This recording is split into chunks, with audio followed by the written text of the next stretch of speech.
Yan, ito Tita Mameng ang aking interview sa iyo kasi sobrang overwhelmed ako sa pakikinig sa iyong sharing kanina. Ako'y lubos na galak kasi unang-una ikaw ang ME presenter namin ni Tito Jun. Nung way back 2001, ganun katagal na nag-ME kami. So we were so inspired. The reason why we are here.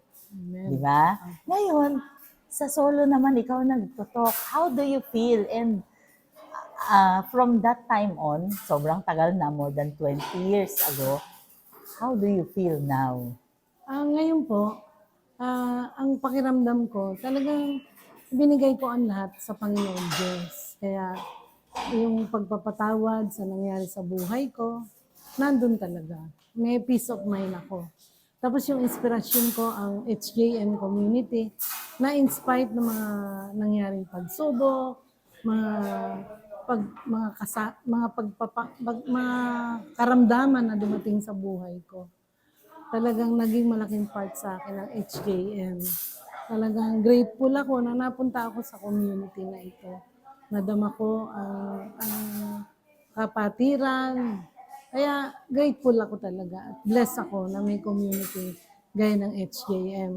At ako naman, talagang alam ng Panginoon, ipinagmamalaki ko kayong mag-asawa. Na nung una pang nakita ko kayo, ako may potential itong mag-asawan to. At saka nung nag-holy hour kayo sa SRU, nakita ko, nasabi ko, magaling ito. Talagang malayo ang mararating. At talaga naman nagdilang anghel ako.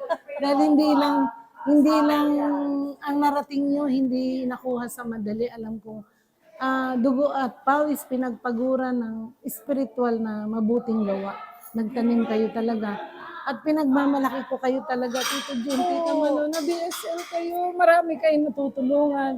Yung mga teaching na binibigay nyo, napakalaking bagay. Pero tita, in-interview kita, not for us.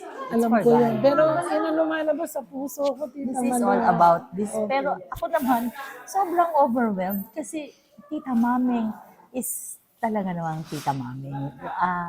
Talagang saludo ako, kamay at paa. Kasi sobrang daming pagsubok. Pero sobrang daming pagmamahal. Kasi yun palagi ang hinihiling sa atin eh. Yung in spite of. In spite and despite of so many problems, challenges, pero andito ka pa din. Naglilingkod pa din. Bang hirap na nga tayong lumakad, no? Ako nga, ang pangarap ko, Tita Malo, yung kung kukunin ako ng Panginoon Diyos, hanggang sa uling sandali ng buhay ko, gusto ko kuhanin niya ako na naglilingkod sa Kanya. Yun talaga ang desire ng puso ko. Yung maglingkod sa Kanya hanggang sa uling sandali ng buhay ko. Talaga naman. Amen to that. Amen. Salamat Oo nga. Parang yan yung sinasabi sa gospel, no? Na yung mga talent eh, di ba?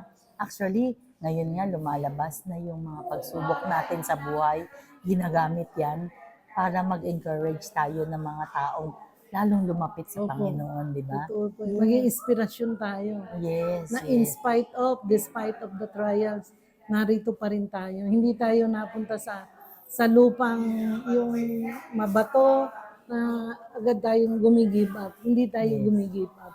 Katulad ng clip ko na tumubo sa Opo, matabang yan. sa matabang Example lupa. Yan. Yung ano na yan. Yes, so Talaga. nga naman.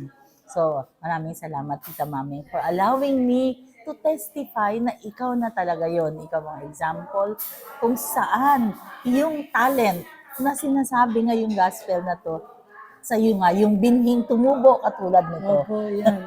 Maraming salamat. Ako din Tita po, Mami. nagpapasalamat ako. Talaga una sa Panginoon Diyos, sa pangalawa yung suporta niyo sa solo parent.